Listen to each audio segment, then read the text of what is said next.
I'll tell you, you gutted him like a fish in that apartment, too. You were relentless. You stabbed, you stabbed, you stabbed, you stabbed, you stabbed until he was dead.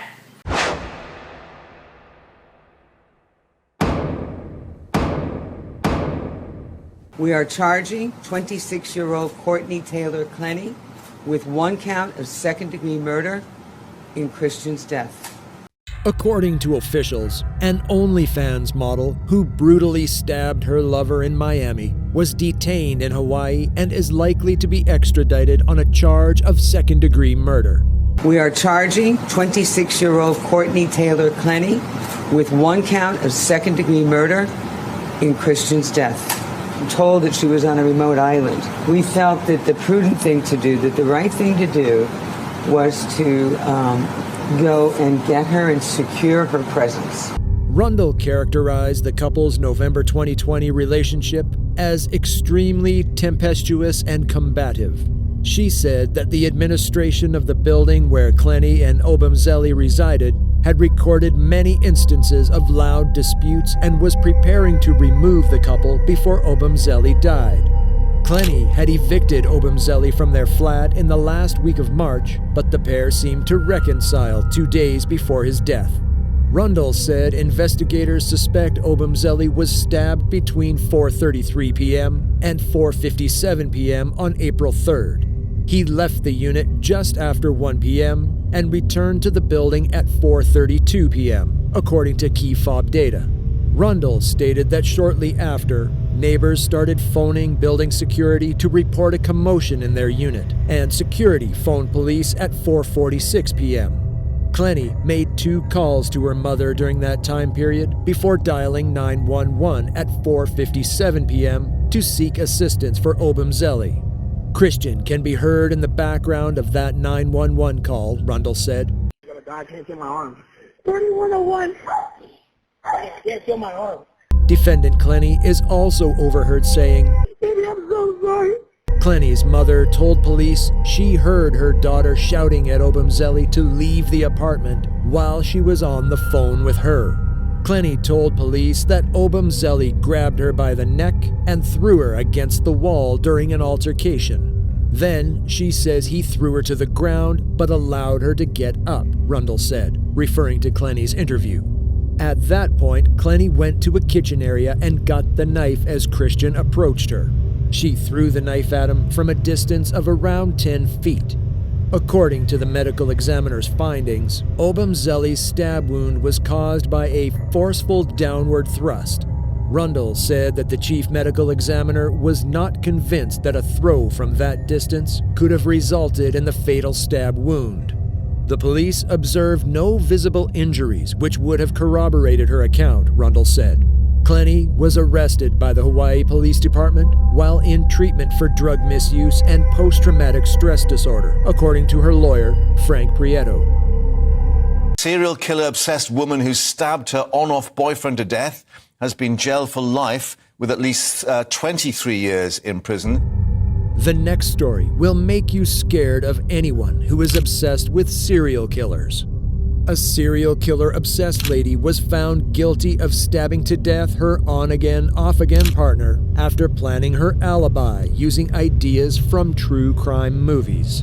Shaye Groves, 27, was found guilty at Winchester Crown Court of cutting Frankie Fitzgerald's neck and stabbing him 17 times in the chest at her house in Havant, Hampshire, in July last year while pretending to be his victim.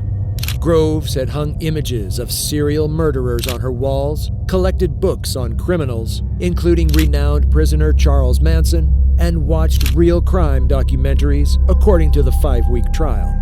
Prosecutor Stephen Perrion, KC, told the judge that Groves acted out of jealousy after discovering that her victim was texting a 13-year-old girl on Facebook. The murder of Frankie Fitzgerald is very likely to be a crime of passion motivated by her jealousy, he stated. Groves, according to Perrion, exploited her expertise from true crime programs to represent herself as a victim of Fitzgerald's sexual aggression to her friend Vicky Badup. We are pleased with the jury's verdict, and the sentence will ensure that Groves spends a significant period of time in prison for what she has done. Nothing can fill the void that has been left in the lives of those who knew Frankie, and our thoughts remain with his family, friends and loved ones. The Crown claims that the defendant was familiar with crime scenes, how to create a false narrative, and how to set up a false alibi by reading about and watching murder documentaries. She deliberately set up a false narrative of being abused by Frankie Fitzgerald, a false alibi she sent to Vicky Beta, and was cleaning the crime scene after having watched these documentaries. Groves had been distributing cannabis, the jury was informed after his conviction. Judge Kerr addressed the jury. "It remains for me to thank you from the court for the dedication and work you have done on this case." For everything you've done to me.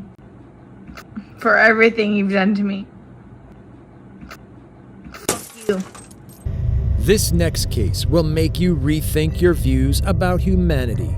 Sarah Boone, a Florida woman accused of hiding her lover in a suitcase and leaving him to die in 2020, appeared before an Orange County court for a preliminary hearing. I'm sorry, the defense is not ready. We're requesting a continuance. We are having difficult time finding an expert who's willing to work for the JAC rates. And so I'm still, and to be honest with you, this case has had so much notoriety that people don't want to be involved. Okay. Judge Wooten granted the continuance and scheduled a new pre-trial hearing on July 11th. Boone has been charged with second-degree murder in the killing of George Torres Jr., 42. On February 25, 2020, Orange County deputies arrested Boone, then 42, after investigators allege Torres Jr. died after being zipped inside a bag and left there for hours. The event allegedly occurred on Aloma Avenue and Goldenrod Road at the couple's Winter Park home.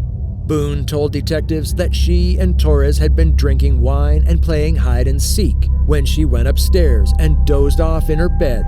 She said she awoke hours later to her cell phone ringing repeatedly. She then allegedly noticed her partner was still inside the luggage, and when she opened it, she discovered Torres was unconscious and not breathing. Deputies arrived to discover Torres dead after Boone phoned 911. Prosecutors said that 2 films on Boone's phone showed her capturing footage as her partner attempted to escape out of the luggage. Torres could be heard continuously calling out Boone's name in the first video, which started filming on February 24, 2020 at 11:12 p.m. According to authorities, she was smiling as he screamed in fear, screaming for rescue until his last breath. "F you for everything you've done to me." According to authorities, Boone could be heard shouting, "Stupid," on the video. "That's your fault. Oh, that's how I feel when you cheat on me," she allegedly continued. The second video, which started filming on February 24th at 8:20 p.m., has Torres calling out Boone's name, according to police. According to the arrest report, the luggage was in a different location in the second video. Prior to the fatal incident, Boone and Torres had a history of domestic violence, according to court documents. They were both arrested in Orange County for violence on each other. Neighbors tell us that about a half an hour later, a woman is seen running away from the home in a state of panic. Sheriff's investigators say that 51-year-old Karin Stewart shot and killed her husband, James Hargrove, in the house after he allegedly told her that he was in love with someone else. If you think this case is different, then wait till you hear about the next story. Karin Stewart, 51, was arrested on a murder charge after she reportedly confessed to murdering James Hargrove, a man she described as her husband, when he brought home another lady and expressed his love for her. The incident occurred shortly after 2:20 a.m. Saturday at a residence in the 23600 block of Buttress Route Drive in the city of Spring, according to KPRC. Constables from Harris County Precinct 4 responded to the site and discovered Hargrove with several gunshot wounds. My husband had been shot, and they took him to Houston Northwest. He didn't make it. Stewart told police that Hargrove was her husband and that she fired shots on him in a jealous fury after he informed her he was in love with another woman. Hargrove's 41-year-old partner was there at the time of the shooting, but fled unscathed. She had not been identified. During Stewart's first court appearance, a woman identified as Sandra Hargrove told several local news outlets that she was James Hargrove's true wife, not Stewart. Sandra claims that she and James were married in 2009, but later got divorced. Despite the breakup, she claims they remained best friends, talked on a daily basis, and even discussed a possible reconciliation. "He's still my husband," Hargrove sobbed to KPRC. "I mean, we have grandchildren, children, nieces, and nephews. That remains my husband." Sandra said she had no idea James, who had a slew of health concerns, had a love involvement with Stewart, much alone a third lady. Sheriff's deputies stated James and Stewart had been in a relationship for 7 years and had lived together on and off, according to KHOU 11. James's other girlfriend, who reportedly observed the gunshot and ran for her life, told police that she believed the guy and Stewart were in an open relationship and that he wanted the two women to meet. James had just recovered from COVID after being in a coma for 4 months, according to his wife Sandra. He spent a year disabled after suffering 2 heart attacks, a stroke, and renal failure. Stewart remained in prison on a $75,000 bond. I'll tell you, you gutted him like a fish in that apartment, too. You were relentless. You stabbed, you stabbed, you stabbed, you stabbed, you stabbed until he was dead. Now, let's talk about our last case. Gamet, 32, is receiving a life sentence in jail for the murder of her partner, Marcel Hill, 38, in May of 2013. Hill suffered 11 sharp force trauma wounds and other injuries that were caused by a variety of weapons, including a frying pan, a floor lamp, an end table, and a long knife. We have no choice but to send her where she will also die. In March 2014, a jury rejected her claim that she was acting in self-defense and convicted her of the state's most severe felony. On appeal, Gamet claimed that, among other things, Jackson County Circuit Judge John McBain failed to be impartial by showing favor to the prosecution throughout the jury trial. We do acknowledge some intemperate remarks that McBain made during Gamet's sentencing, the Court of Appeals said, but these remarks were made during the sentencing hearing and had no influence on the jury's judgment of guilt. You stabbed until he was dead. You didn't think he was an intruder. You know, maybe 1 stab wound, okay, maybe that's self-defense. But you put in 11 more to make sure he was good and dead. So I agree with the family. I hope you die in prison as well. The appeal contained a list of questions submitted by McBain to witnesses as proof of his side with the prosecution. But the appeals court found no fault with McBain's role. As always, thank you for watching. Be sure to like this video and subscribe to the channel to stay up to date with more content like this.